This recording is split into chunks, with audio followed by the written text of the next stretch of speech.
mic ठिक छ नि ल नमस्ते दाजु नमस्ते दाजुसँग आज हाम्रो यहाँ कति वर्ष पुग्नु दाजु कति वर्ष पुग्नु भयो मलाई 70 अरे 80 तिर 80 वर्ष पुग्नु भयो हाम्रो दाजु 80 वर्षको दाजु हुनुहुन्छ उहाँसँग को सानो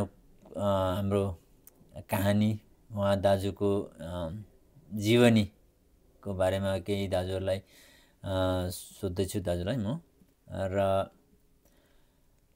केही दाजुको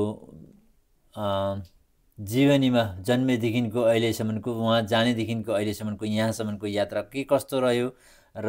कुन ठाउँमा कति दुःख पाउनुभयो कुन ठाउँमा कसरी कतिजना छोराछोरी त्यस्तै कुराहरू म उहाँको जीवनीमा कुराकानी गर्न गइरहेको छु र दाजुलाई सबभन्दा पहिला म दाजुलाई सोध्न चाहन्छु दाजुको जन्मथलो चाहिँ भुटानमा कुन ठाउँमा जन्मथलो चाहिँ हाम्रो माथि पङ्खेमा हजुर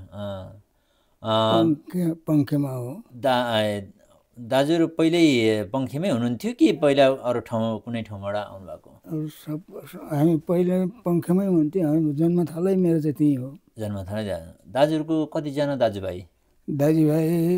हामी 3 भाइ थियो कान्छा भाइ चाहिँ सापे थियो हजुर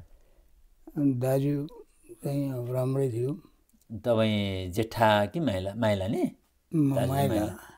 कान्छा भाइ चाहिँ सापे थियो कति 6 वर्ष 8 वर्ष बाँचेर गयो अनि अहिले दाजु त हुनुहुन्न होला दाजु पनि खस्यो भयो भनेपछि दाजु म मात्रै छु दाजु भनेपछि पङ्खेमा कति वर्षको उमेर सम्म उहाँ पङ्खेमा बस्नुभयो र कुनै हो 12-13 वर्ष कति भयो भएको थियो होला दाजु 12-13 वर्षको हुँदाखेरि पङ्खेबाट त्यहाँबाट आयो पङ्खेबाट हिँडेदेखि ललाई आयो हजुर ललाई डाइरेक्ट ललाई आउनुभयो ठेउरमा आयो ठेउरमा आएर 8 महिना बस्यो त्यहाँ बहिनी पनि खस्यो ठुलो बहिनी पनि भाइ पनि त्यहीँ खस्यो वस्तुहरू पनि त्यहीँ सकियो मरेर 6 महिना 6-7 महिना बस्यो हजुर त्यहाँबाट अनि मामाले भने लगाइजाउँ भन्यो जमिन मैला पाएको त्यहीँ ज्याङखुरुङमा फनफनेमा पाएको थियो जमिन हजुर अब नयाँ जङ्गल अब कता हो कता हेर्नु गएको बेत गरे रुख सन्सानो छैन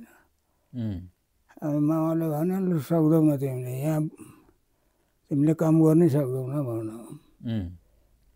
अनि त्यसो हुँदा फेरि अनि लु ललाइजाउँ भनेर अनि ललाइ गयो तर त्यो फनफनेमा 1 साल पर्खिनु 1 सालमा डाङडुङ लग्यो नि लक्कु जति तपाईँको पहिला त फनफनेमा आउनु भएको थियो जमिन त्यहाँ जमिन त्यहाँ पाउनु भएको थियो होइन पहिरोवालले त्यहाँ पाएको थियो हामी चाहिँ पहिरोवाल भएर त्यहाँ पाएको हजुर पङ्खेमा सबै पहिरोले लगिदिइहाल्यो खेत सेत वस्तु सस्तु पङ्खे भन्ने ठाउँमा माउ खोलाले टाकटुक लगिदिइहाल्यो खेत सेत धानबारी सब मकै सकै 4 बाछाहरू त्यहीँ मारिदियो हजुर अनि ती 4 माउ गाई लिएर झरेको थियो जमिन फनफनमा पाउँछ भनेर दिएको थियो हजुर नभन्दा पाउनु त पायो तर फान्नु पनि सकिएन 6 महिना ठेउरमा बसेर गएर हेरेको सक्दैन भने मामाले पनि आमाले पनि सक्दैन यस्तो बेत गरे भनौँ अनि त्यतिकै छोड्यो 6 महिना 1 वर्ष पछाडि चाहिँ लक लगेर सनक्क बनायो त्यहाँदेखि तपाईँहरू ललाइमा आउनुभयो त्यहाँबाट ललाइमा